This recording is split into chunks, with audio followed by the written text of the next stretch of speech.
Hi everyone. So anyway, just pardon me for being that kind of look sweaty, but I just wanted to make this video because it's something that popped up in my mind just now. I was talking to one friend about this this case where you all probably know that I left the evangelical Christian faith.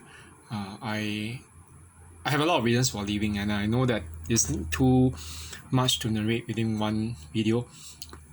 I mean, in earlier videos, I made a certain number of videos here about why, okay, like things like the whole conundrum of faith and works. Like Christians who don't actually even do what they practice, what they preach. They say all this, but they talk all the time. They practice now what they preach. Okay, they're hypocrites. Okay, I would say especially all those from the charismatic churches, especially from the evangelical churches and charismatic churches. They do all that BS all the time, all that bull.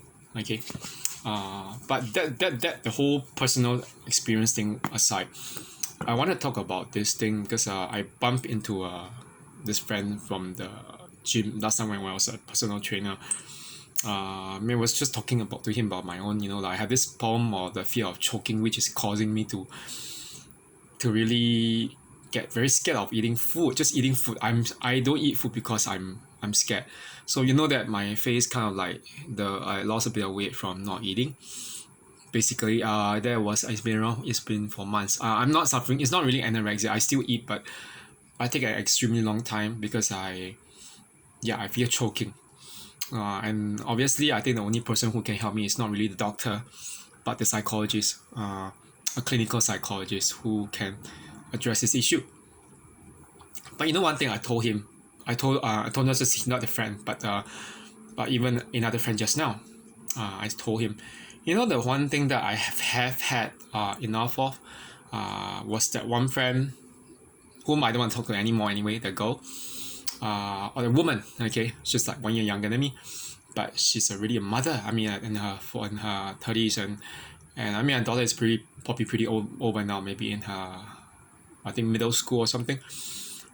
Okay, I have serious issues with her as a person.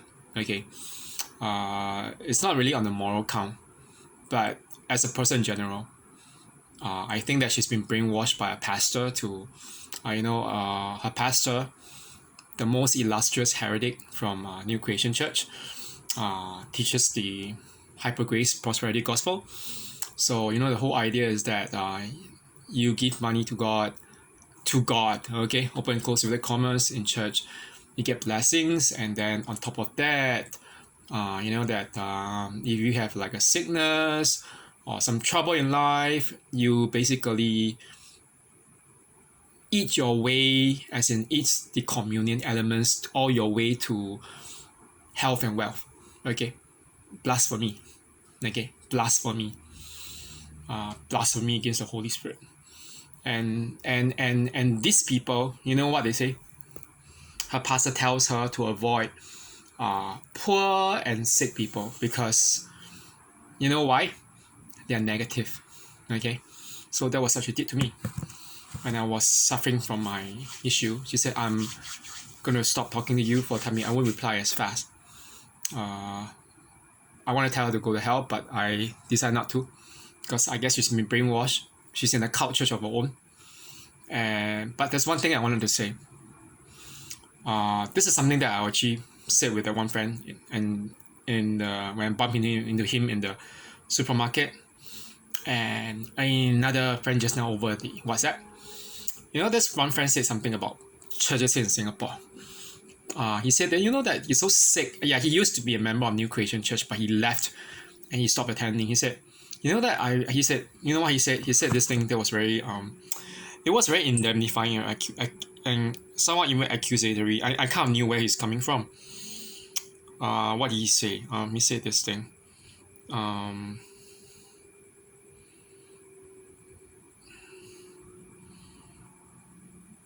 Okay, just sorry. I feel churches here in Singapore are very warped. Okay, very twisted. Christians here are so judgmental and very critical of others. Jesus said, do not be the first to cast a stone, but they love to throw stones at non-Christians, at gays, at divorced people, etc., etc. Okay, that's the thing. That's the fact. Okay, especially among evangelicals and Protestants, I know. And I told him, and he said this thing. He said, they're all led by warped pastors, warped, twisted pastors. And they love to tell people who are going through challenges in life, like illnesses or troubles, God is teaching you a lesson, or you have sins in your life. That's why you have it. That was exactly what she said. You know what she said to me? She said, go to church. I can't go to church. I have to work on weekends. Fuck you. I want to say that to her, but I stopped. Guess what? I told him this thing. The apostolic churches, like the Catholic and the Orthodox churches, don't do this kind of stuff. I remember that when I was actually visiting that Greek Orthodox church or Byzantine Orthodox church that was somewhere near my home. That was some time back in one of the public holidays on Sundays. You know, I told one of the members there he was baptized there. He was either baptized or he was chrismated there. Either that. Anyway, he's a member there. He came from a Methodist background because his parents were Methodist Christians. And I told him, you know, I mean my case is it's a very stressful thing for me. I have to work on Sundays. I can't go to church, no matter how hard I try, because if not, I lose my income and I'm not making enough. You know, as in right now I'm not making enough, at least for the moment.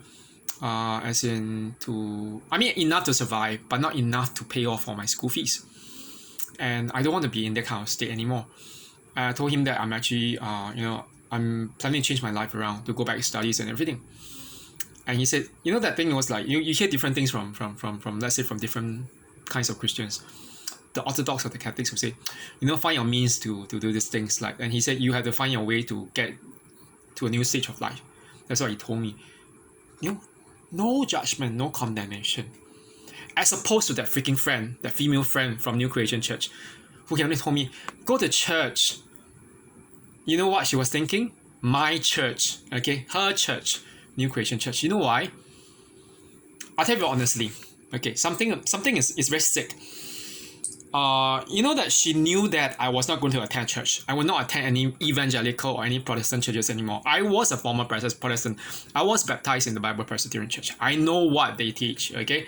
And I was actually attending a Korean Presbyterian church even before I left and decided to become Orthodox. And you know, the thing is this. I have problems with the teaching, okay? The whole idea of election. There's no compatibility. The idea that God, knowing that people would suffer and that he still created them to send them to hell intentionally before time, that is not God, that's Satan, okay? And that is only taught by Calvin, okay? And even before Calvin, it was taught by Gottschalk of Obvious in the 11th century, who was being condemned by the Catholic Church.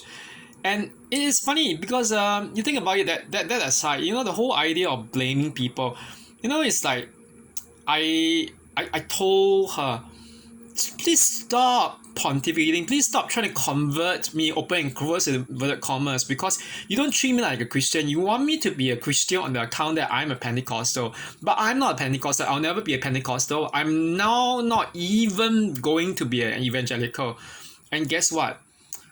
She kept on thinking that my going to her church will cure my eating disorder or make me richer to go to school. And see, this is basically what my friend said. This is what he said about blaming the person for it's a form of gaslighting. Okay, it brings me back to this whole thing about what I'm gonna say today. Okay, I'm going along detractors, but this whole thing called magical thinking. Okay, you know, magical thinking is it's a very serious thing, you know. But I think that that's the one thing that really sets me apart and sets us apart. People who are not in the so-called what do you say, airy-fairy evangelical churches, okay, those warped twisted churches with warped twisted pastors will tell you things that don't make sense, okay, like, I mean, people teaching hyper grace and the prosperity gospel, basically they're the same thing. Okay, and Pentecostals, Calvinists, they all teach the same thing. They're one and the same. Okay, they are of the same stripe, just in different colors. Okay, what is magical thinking? Okay, this definition is from logically fallacious. That's the one major reason why I think that I don't think I want to talk to her anymore. In fact, the moment I think about her, and if she's watching, I'm talking about you, okay?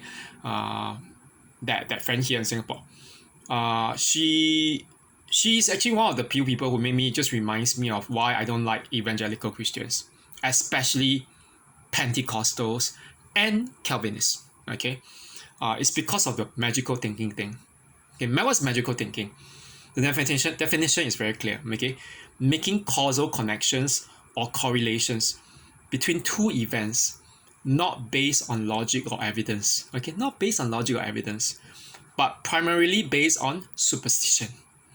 So magical thinking often causes one to experience irrational fear of performing certain acts or having certain thoughts because they assume a correlation with their acts and threatening calamity. So basically, let's say, some Christians, they say some really very ridiculous things, like you go for acupuncture, or if you go line dancing, if you go listen to pop music, you're gonna go to hell. You don't dress up in a certain way, you're gonna go to hell. I can't stand her. Okay, I can't stand her. All this bunch of people, because you know why? It's all magical thinking. It's freaking magical thinking. And you guess what?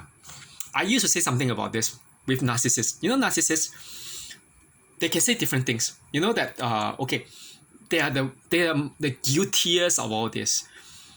They look at one thing. Okay, maybe you're not around, or your phone is somewhere here, but they can't access it, or maybe simply you're just not replying to their phone because maybe you're busy with work. The next thing you'll say, you're cheating on someone, you're cheating on a woman with me, you're cheating on a guy with me. They do that all the freaking time. Okay, this is what narcissists do with you. But guess what? It's not based on logic. It's based on superstition. It's based on emotionality, emotionalism. Okay, based on fear, based on a lot of illogic. Okay, so that's a problem with magical thinking. Narcissists are guiltiest of that. But guess what? If narcissists are the guiltiest of all this magical thinking, so are evangelical Christians who are extremely superstitious. Like, they say that you're suffering because God is punishing you. You brought it upon yourself. You are going to learn a lesson from this. God has that, the target on your back. He's throwing darts at you intentionally. He enjoys doing it. I don't know how many times that people try to suggest that kind of stuff. They say that if you have some issue going on, God has already marked you for damnation. You are going to go to hell. He has predestined you for hell. I don't believe it. Okay?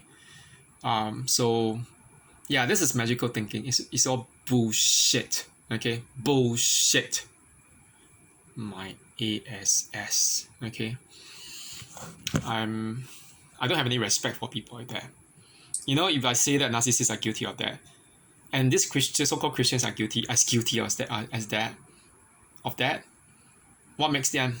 What does it make them? Narcissistic Christians. And are they even Christians to begin with? They're just twisted. Okay? Yeah. So, you know what? I want nothing to do with that. Okay? Nothing. Absolutely nothing. They can bugger off, because that's what I want to say. Bugger off. Okay? Anyway, don't associate people who practices magical thinking. There's no logic. There's no compassion. No empathy. They don't even know what's PT, because they don't know what they think they're superior to you anyway. They don't know empathy. Okay? So this is twisted, What kind of Christian is that? It's like you don't practice sympathy, no compassion. That wasn't what Jesus did. You know, he had compassion on the weak and suffering. And you don't have compassion on the weak and suffering. You start blaming them, accusing them, scapegoating them. Okay? That is sick. You're totally sick. Okay? You know what will happen? The end of the days, when Jesus comes back, he'll say, "Depart from me, you evildoers, I never knew you." Okay? I want nothing to do with these kind of people. Okay. Anyway, I'm off to sleep. I have to go and sleep. So, yeah. So, but anyway, I hope everyone has a good day tomorrow. I'm finishing some stuff, and right now I'm actually in this phase where, you know, my life is I'm not pretending to be in the best of my life. Okay, I am actually changing some stuff. Like I'm looking towards changing my career, everything. But you know what? It's part of the kind of journey I have to take, because if I keep on doing this and, you know, follow what those so-called Christians tell me to do, to suck it up, I'll always stay the same. I'll never be happy. And this is not what you should be doing. All these people are just so disgusting, okay? You call yourself Christian and you just put people down, okay? Yeah, distance yourself from these people, okay? I'm not that talk about it. I'm going to actually delete her phone. I have some extra phones from the older phones, but I haven't deleted a number. Yeah, I plan to delete a number because it's a waste of my time talking to such people. Okay, so anyway, have a good one. Bye bye, everyone.